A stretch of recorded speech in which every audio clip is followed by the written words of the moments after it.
Good afternoon, ladies and gentlemen, and welcome to what will be the final part of Chris's relationship with technology. And we are going to conclude today, ladies and gentlemen, by looking at Chris and video games. Your tax dollars at work. By picture depicting Chris's monthly tugboat. Get ready, ladies and gentlemen, because this one, I think, will be the most bamboozling of them all. So, let's see. And Christian's father said it only takes a few hours for him to master an electronic game and then move on to another. I can't master any of them. A TV anchor woman on a younger Chris winning the Sonic the Hedgehog Watch and Win sweepstakes. And we also start with Chris tried to have sex with a video game console once.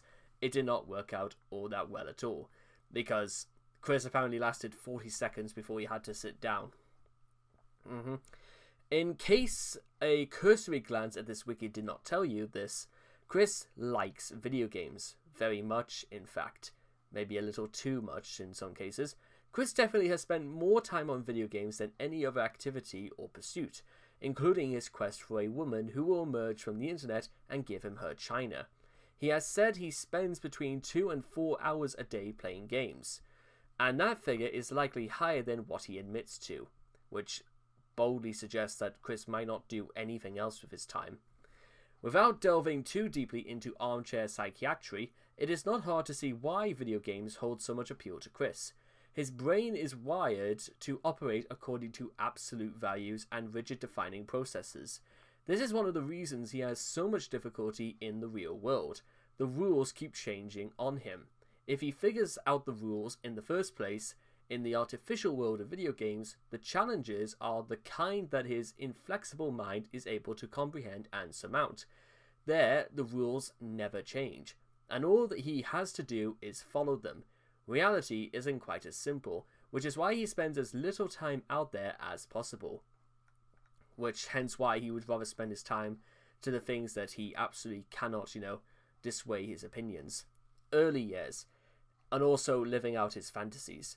Chris has been an avid gamer since a very young age. He first played video games on a Commodore 64 home computer system.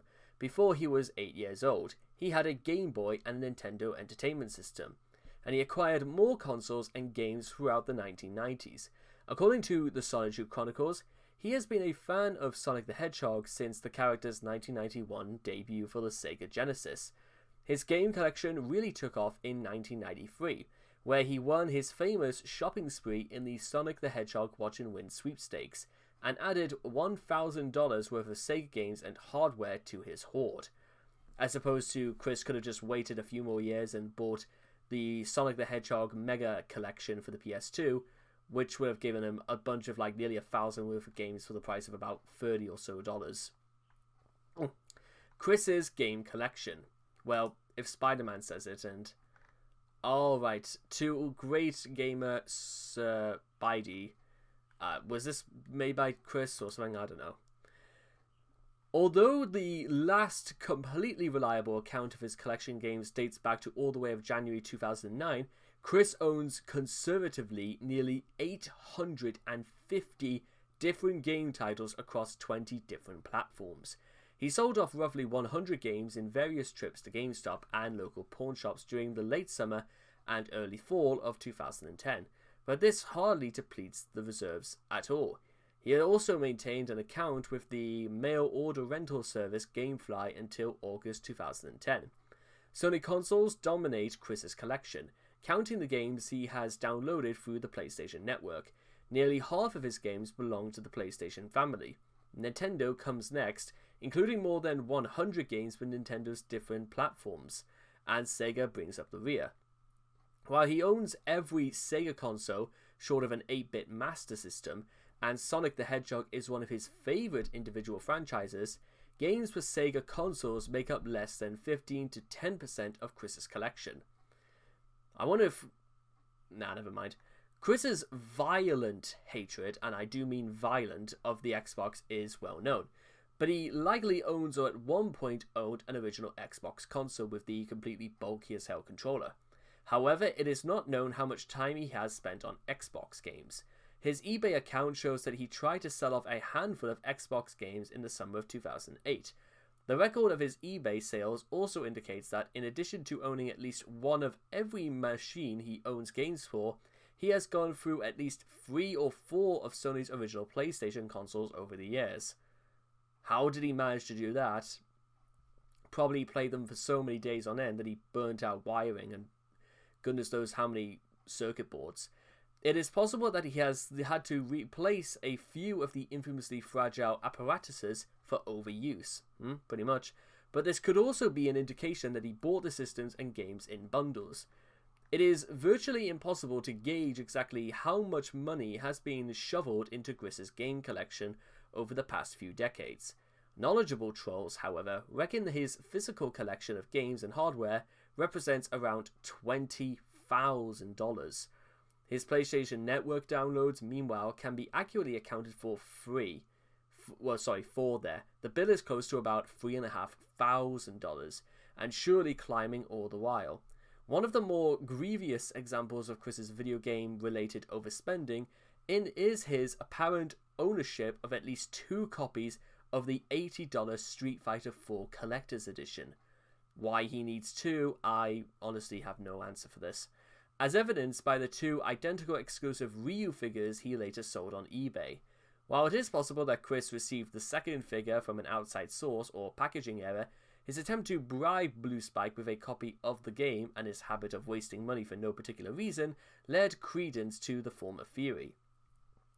In January 2015, it was leaked that Chris had spent an absurd amount of money on Nintendo consoles and games, ranking up 585 transactions in the last 4.5 years, or 150 payments a year, or 1 payment every 3 days.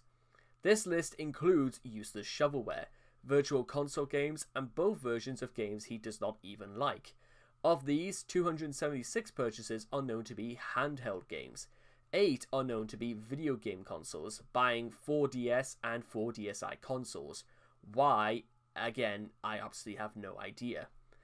And 75 which are known to be console games. The grand total cost of all Chris's listed purchases are $7,460.43. Keep in mind that 39% of the purchases Chris has on his account, such as Skylanders figures, Amiibos, and his Wii U Virtual Console purchases, are not yet specified, meaning that their cost is not included in this already insanely high figure. Apparently his main attention and fanboyism has shifted from PlayStation back to Nintendo for unknown reasons.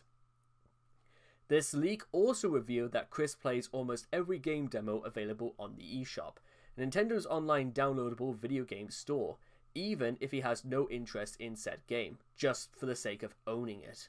This leak also confirmed he has bought every single Sonic game and primary Pokemon RPG, proving that he is still a major fanboy of both franchises, and also confirmed that he still makes many purchases multiple times over for no apparent reason, such as Wario's Woods. You know what's quite interesting about all of this, ladies and gentlemen, is that ever since I got my PlayStation 4 back in 2016, I think I've spent about as much as maybe, I'd say about £120 worth of video games, meaning that I own roughly about I'd say somewhere near 8 or 10 games, physical copies. I own about 5 virtual ones. But even then, the last time I think I actually bought a new game must have been about nearly 3.5 years ago, because, university and, the real world came into view, and it's not so much that I didn't like video games anymore, it's just I grew out of them. That doesn't mean to say I don't like them. That's just how it is, pretty much. Game preferences.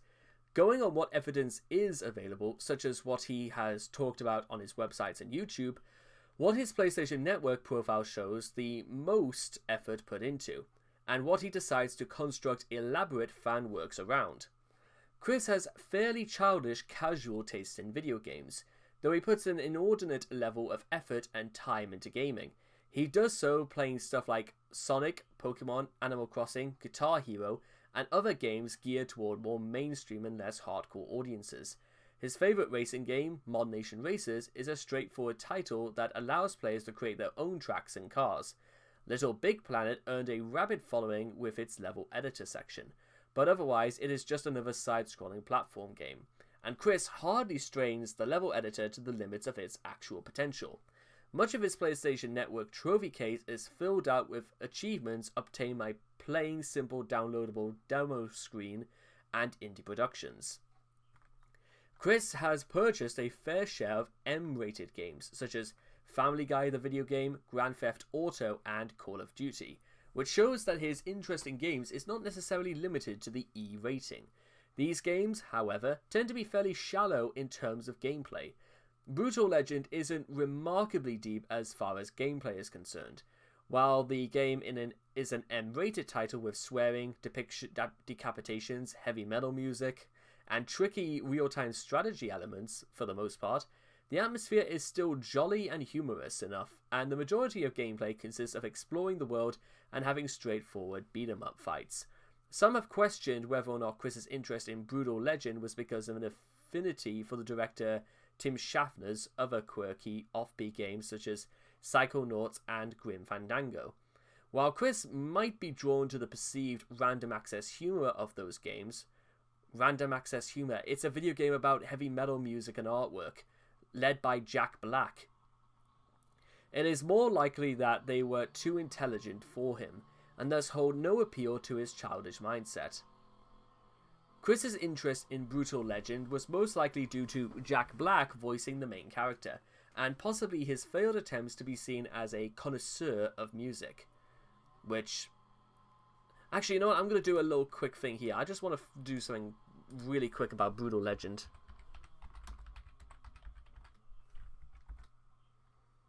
Soundtrack. I want to see the soundtrack for Brutal Legend. What exactly can we find on this game anyway? Because this is something I might want to take a look into just for the soundtrack.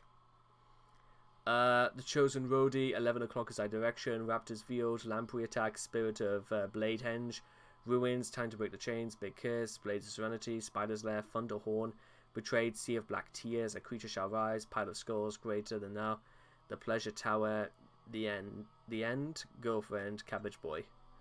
Unblocking. Okay, here's what we're sort of looking for. Song listing, 107 songs. Serpentine Crave, Rotting Christ, that's a good one. Diamond Head, Angel Witch, Motorhead, very good. Sanctuary, Judas Priest, Manson, Osborne, Leader Ford, Scorpions, Death Stairs, Girl Score is a big one as well. Budgie, Tranquility, Black Sabbath, Mastodon, King Diamond, Manowar is in this as well. That's what a great score if they could get Manowar into this. Ozzy Osbourne, More Manowar, Motley Crue, Broker's Helm, Accept. That's another very big one to get accepted. Fast as a Shark. I didn't even think about even looking at the songs themselves. Testament. I'd get this game for having Testament alone in this. Morph, Kiss, God of Thunder, really good. Sabotage, Hail of the Mount, awesome. Cradle of Filth, Megadeth, Scorpions, Wrath of Killerstein, Motorhead, Whitesnake, Motley Crue, Rat, Judas, Motley. Look at all this. They even have Machine Gun Eddie, and that's not even a very good song. But Pog, I mean, I like Nitro in the sense that they're trying as hard as they can, even though it might. I've had problems with like Nitro in the past, but top marks anyway. Tenacious D, Metal Church, Slayer, Anthrax, Dokken, Mr. Scary is a very good one. Riot, Sabbath, Carcass, Mastodon, Firehouse, Priest, Dimmu Borgir, Progenies of the Great Apocalypse. That is a really, really good choice. Iced Earth, Ostrogoth, Crimson Riot, UFO is a really pog one as well. Def Leppard. But how many? There's so much. Oh god, like, wow. I don't even think there was even there wasn't a Metallica title I saw in there either. That's kind of interesting as well. Well, why not just give the other boys a chance, I suppose. The games that Chris owns are not necessarily the games that Chris plays. This will show. His PSN downloads strongly suggest that he spends money on his gaming hobby more or less out of compulsion. Witness the 65% he spent on downloadable content for Disgaea 3, a game he had only played up to 7% completion, several months after originally buying all those downloads. It is reasonable to assume that Chris has had similar spending habits in real life, a theory bolstered somewhat by his retro game collections and a house full of junk. Chris's collections of games from the Sega CD, Sega Saturn, and a couple of other now dead consoles are dominated by bargain bin trash, extremely common or poor quality games that are easily bought at low prices. No knowledgeable gamer would ever pay money for Power Factory featuring C+C Music Factory, except maybe as a gag gift. But Chris apparently thought it was worth owning, a bit like Little Britain, the video game. This habit seems to be picked up from Barbara, who and continues to this day in the form of eShop shovelware and virtual console downloads. Also, what I was saying earlier is that Little Britain, the video game, is said to be the single worst game for the whole of the PlayStation 2. And I own a copy of that game just as a joke. But after playing it, the joke is pretty much very worn out. His collection does a good job of telling us what sort of games Chris does and does not play.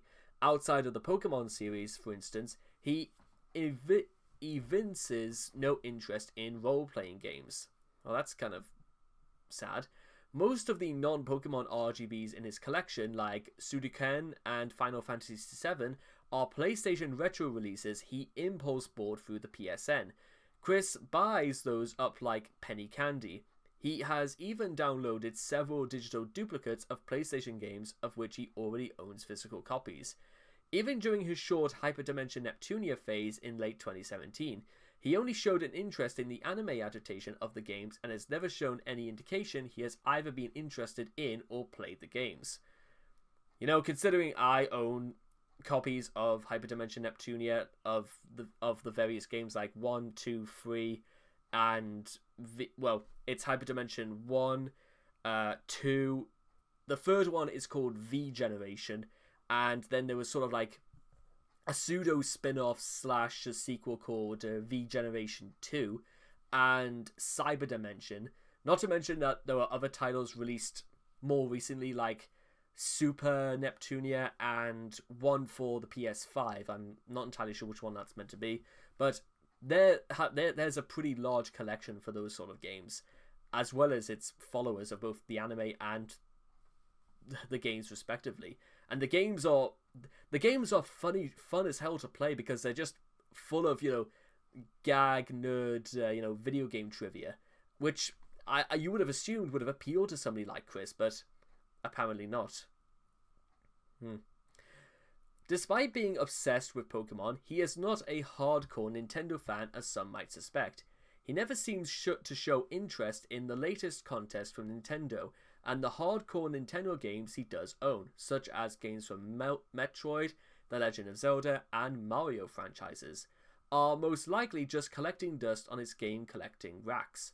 However, a January 2014 leak by a Nintendo employee revealed that Chris had, in fact, returned to his Nintendo roots, buying nearly every single game on the eShop.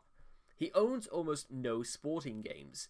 In the mailbag, he once noted that sport titles do not really thrill me, although he did not explain exactly why, because Chris is allergic to exercise. Possibly. With a few exceptions, Chris has no apparent interest in video games marketed towards his own age group, which is unsurprising. Hardcore games aimed at adults are games that apparently would not interest Chris because of his juvenile mindset. Maybe that's why he likes Family Guy so much.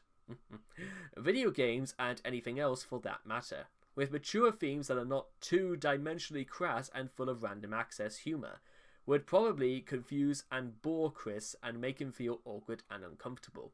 Adding to the fact he probably would not be able to get very far in the game, this is supported by the fact that he did not try out BioShock, a first-person shooter with RGB elements, but only for a short time and never touched it again. Most likely the whole game flew over Chris's head and he decided to play some Wheel of Fortune instead. However, ever since his sixth declaration that he would leave the internet in late 2010, some more high-profile games aimed at adults instead have appeared on his PlayStation Network trophy list, such as Grand Theft Auto 4 and Fallout New Vegas. Apparently the Hannah Montana PS3 game is no longer enough to fill his abundance of free time, and he has taken to playing games he would not normally be doing anything else with his life. While he sometimes gets tagged with the Weeaboo label, Chris does not appear to prefer games made in Japan over any other part of the world. In fact, his favourite games of 2008 and 2009, the period where he told us the most about what he plays, are pretty evenly divided between Japan, Sonic and Pokemon, the United States, Guitar Hero Brutal Legend, Canada, Mod Nation Races, and Europe, Little Big Planet. He counts a few Japanese Game Boy and Nintendo DS imports in his large collection, but they are obviously titles he picked up to try and bribe Megan Schroeder. Almost all of them are spin-offs of popular anime, especially magical girl series like Sailor Moon and Pretty Cure. When Chris and Megan still got along well together, there were serious players of the arcade version of Soul Calibur 3. There is also an arcade in Chris's plans for the Quickville shopping centre. However, given Chris's inclinations to retreat into the comfortability confinedness of his bedroom, the chances he goes to arcades are slim. Chris the console peasant. I want to see Chris try to do some DDR and see if he just leaves a puddle of sweat in his wake after about 5 seconds. Chris the console peasant. Chris thinks the perennial console wars between rival manufacturers of game machines and extremely serious affairs. But pretty much people who are divided between, Impact, AEW, and WWE, and engages in them with all of that bile and fervor of a 10-year-old child soldier in the PlayStation army. On rare occasions, he has almost seemed rational in this respect, saying he just doesn't like or doesn't care for very much the Xbox, but most of the time he does not mince words when describing the vile, loathsome, and blatantly stupid Hexbox. By comparison, he has waxed poetic when describing the awesomeness of the PlayStation 3, most prominently in his PlayStation 3 history level for Little Big Planet. According to Lucas, Chris would even express his fury over the Xbox in public while hanging out at the game place. It is hard to tell where Chris's religious devotion to the PlayStation comes from, but to call it religious is not hyperbole. Like his faith in God Jesus, his support for Sony is blind and unthinking, though he can come up with a simple justification for his opinions in a pinch. Typically, he brings up the annual fee for online gaming on Xbox Live. Chris shows no sign of having put any serious thought or research into his consoles or choice of consoles.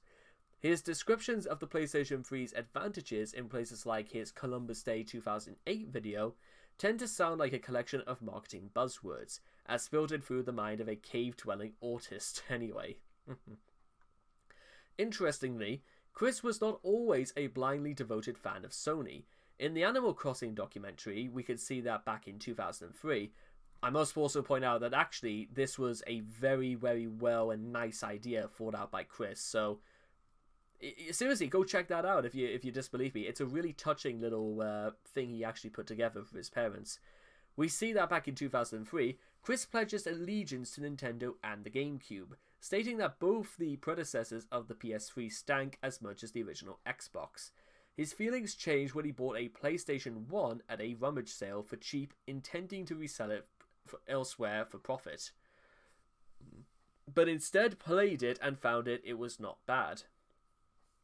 What a surprise. Chris's, aversion to hatred is literally based on nothing but his own ignorance, as it would seem. One would expect this to be a lesson against nonsensical brand loyalty. But instead, Chris just focused his hatred on Microsoft. Likely prior to this, Chris was a Sega fanatic at Nintendo's expense. If true, then it demonstrates how fickle Chris is regarding devotion. It's just whatever he decides he likes and whatever he decides he hates at any given moment. Not based on actually anything profound or clever or anything like that.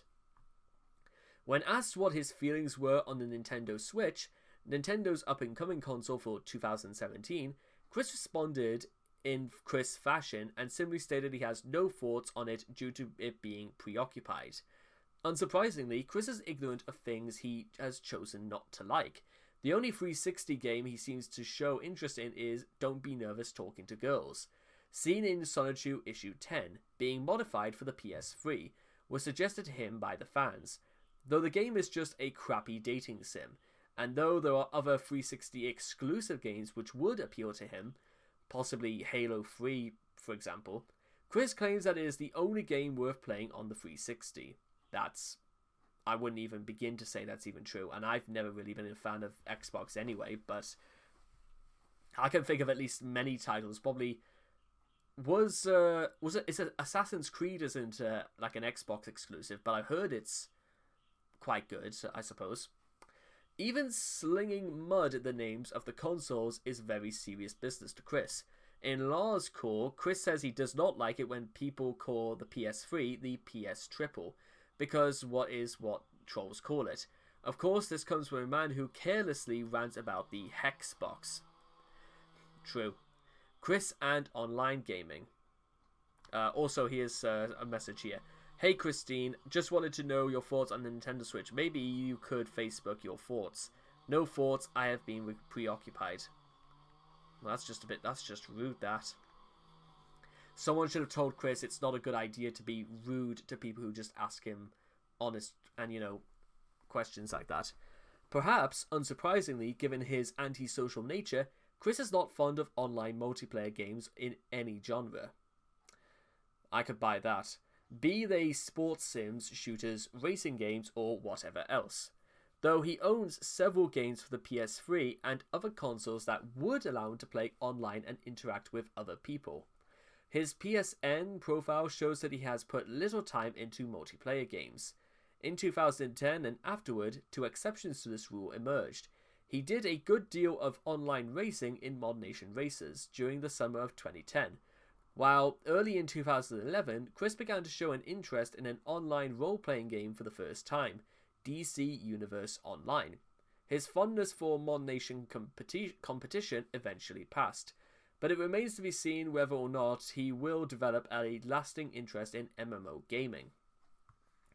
Dedicated observers of Chris' gaming habits may notice a bit of a paradox developing here. Chris claims to hate the Xbox 360 because Microsoft requires a $50 annual subscription fee for online multiplayer gaming. It is a mystery then why this would wind him up so badly, when he hardly plays any multiplayer games. But such is the nature of Chris.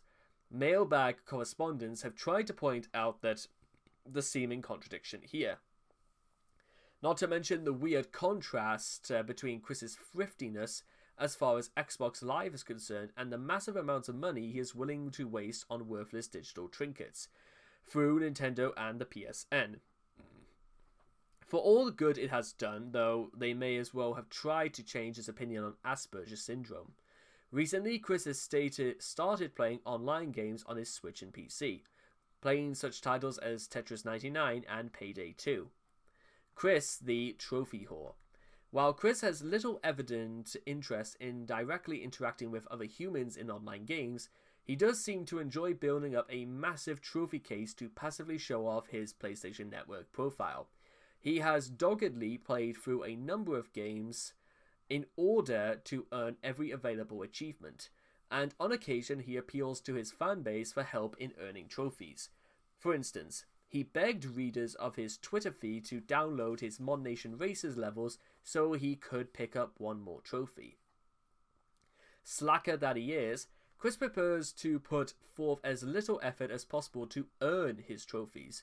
Presented with a trophy in Little Big Planet 2 that asked him to contribute a custom level in the game's online community. He fulfilled the requirement by uploading an empty level with no work put into it. When this level was deleted by the community's administrators, he took the next easiest route and uploaded his old levels made with the first Little Big Planet. In an email to Jackie, he expressed great pleasure when the ModNation experience system was patched to make certain trophies easier to acquire. That's just highlight. There are many instances that would highlight Chris's laziness in which he could just easily fix a problem, but this is just another one. It's almost a slap in the face entirely.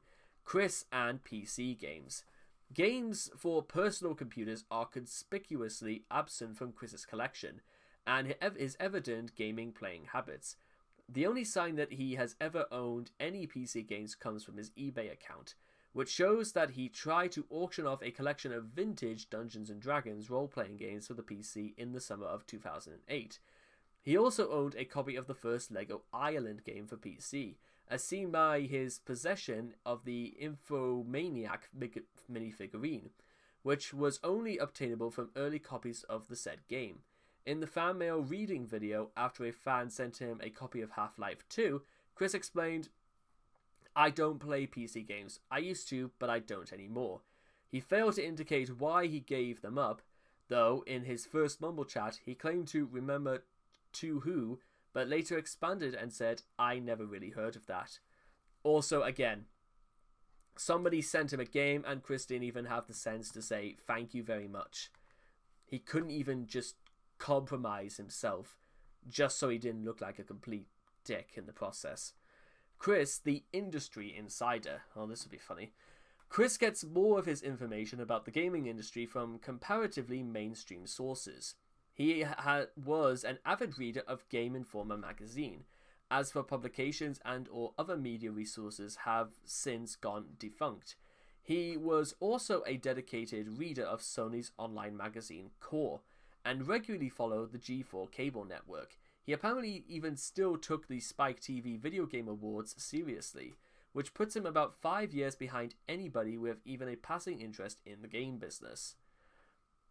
Wow, so Chris, you might want to tell us what the year 2016 was like then. Let us know if David Bowie is still alive. Chris, the game designer. At various times, especially during the Miyamoto saga, but going as far back as the late 1990s when he had a prophetic dream of a Sonic game for the Game Boy, Chris has imagined that he could launch himself into a career as a game designer. It is telling, however, that nearly all of his ideas for potential video game projects simply involve swapping Sonichu or other Chris-spawned characters into an existing game concept. Pokemon Lightning version is a Pokemon RPG with Sonichu in it. Sonichu Adventure is Sonic Adventure with Sonichu in it. John's custom Gundam Sisterly Rescue is Gundam. Journey to Jaburo with Megan's quasi-retarded brother in it, and so on. The closest he has gotten to coming up with something like anything regarding original is Christian Weston Chandler's Adult Chronicles, and it is not actually known what the game is supposed to amount to. Nothing, probably. What Chris drew on the cover and occasionally haphazard mentions, it is entirely possible that the answer is unknown to even Chris himself, the designer of the game that he made. Nevertheless, Chris sincerely believes that his characters and game ideas are ready for commercial success. How does he know this? I don't know. He once rejected an email from the mailbag that brought up the notion of a not-for-profit made Sonichu game, and brushed off similar suggestions in his first IRC fan chat. In the video about dispelling rumors of an official Sonichu game, he scoffed at the idea of this because ideas being made with 2D graphics, moding, and customization. One of the great ironies of Chris's existence is that he loves to create and share his creations, even though he possesses almost no genuine innate creativity. He tends to gravitate strongly towards video games that allow him to create his own content and share it online. Since console games are often not modifiable, while PC games modding tends to demand more technical skill than he could ever possess, Chris has only able to show off his creativity in this field so much. That said, the PS3 games Little Big Planet and ModNation Racers exerted a powerful grip on him with their customization capabilities. Chris made a ton of levels in Little Big Planet. dropping out of sight for the better part of a month when he first acquired the retail version of the game. Likewise, he has made many levels, characters, and custom cars for Mod Nation racers, and it has resulted in a similar disappearance during the summer of 2010. His output was not shown too much actual competence, but it is not the lack of time and effort spent. Even in games that offer only light customization features, Chris makes a point of personalizing his experience as much as possible. He spent considerable time on a Guitar Hero band, up to drawing disturbing pictures of his virtual bandmates. The amount of time he spent on tweaking his Animal Crossing villages is simply colossal. According to the Regina emails, Chris made a similarity big deal about F-Zero GX and Jet Set Radio, even though both games limit their customization options to things like swapping around car parts or personalizing small decals. Likewise, as the gallery below displays, Chris enjoys customizing his game hardware. He has splattered Sonichu artwork all over his GameCube, a Nintendo DS, and a couple of Game Boy Advances, a PSP, his now deceased original PS3, and possibly other consoles or handhelds. One of his Pokewalkers also appears to have received the Sonichu treatment, being repainted in blue and yellow. Chris's perception of video game technology. Chris obviously has no idea about how video games or video game consoles work. For example, as seen in a panel of Sonichu number 10, he seems to think that games are interchangeable and can work on any console. Do not buy or download illegal copies of Little Big Planet on Wii or Xbox is punishable by law, even though Little Big Planet is a PS exclusive, bit like the God of War series. Even though he could easily check and see that he cannot play his copy of Little Big Planet on his Wii, although he is either too lazy or is afraid of having his house raided by jerk-cops. Neither is he aware of the technology's current capabilities. As stated in the survey of Chris and Reality, he once suggested that Nintendo should create a Pokeball peripheral which could display graphics, which can only be seen in science fiction. Currently. Very reminiscent of his imagination of Yu-Gi-Oh, for example. Recent years.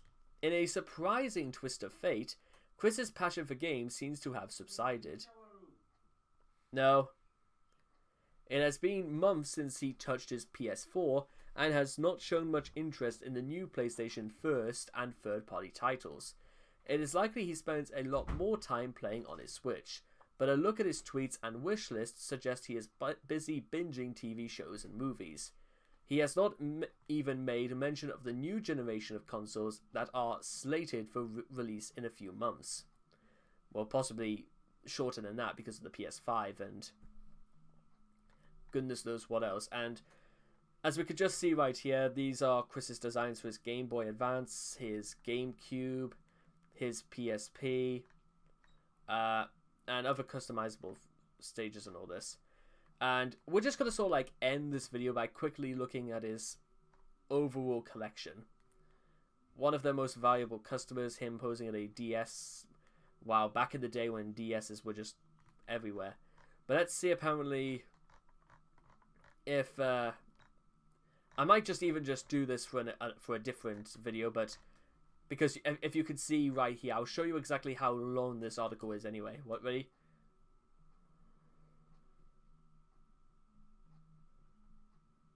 This is what nearly $8,000 of video games is like.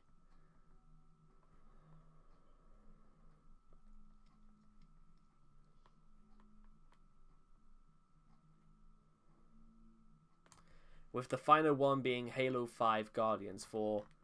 Is this Xbox One? Yes, it is. Despite Chris's avowed hatred of the Xbox 360, he tried to sell several games for the original Xbox on eBay. In November 2017, he casually mentioned his gamer tag in a Facebook comment. And, wow, look at all this. Orange, but I've never heard of it. Viva Pinata, that's kind of cool, I suppose. Games he's bought on Steam, and that should be that. That's going to get an article on itself, just because it's so long anyway. But that, ladies and gentlemen, is it. that was Chris and video games. And ironically, what I was saying before, it seems as if that's sort of like rubbed off on Chris as well. He just kind of like lost interest. I don't know whether it was just because he grew bored or now he's got to find something else to fill up his time. But it's just, again, more evidence suggests that not only Chris wastes whatever money he gets on things that he doesn't really need, but also wastes considerable time he could be putting into his comic or, goodness knows whatever else, a job, for example. Now, what I could do, I could just literally bring my PS4 down and just play some games for an hour, but no, I don't particularly think, like, maybe if I generally had nothing better to do with my time, but it's one of those things when you get older, responsibilities sort of have to take front and center. Because, ladies and gentlemen, there is work to do. Always more work. So anyway, I hope you guys have enjoyed this video of Chris and video games. Please make sure to leave your thoughts and comments in the comment section down below. Let me know what you guys thought of the article for yourselves. Please also make sure to also like and subscribe to get daily notifications when my videos come out. And I hope to see all of you guys again in the next video. Take care. Bye-bye for now.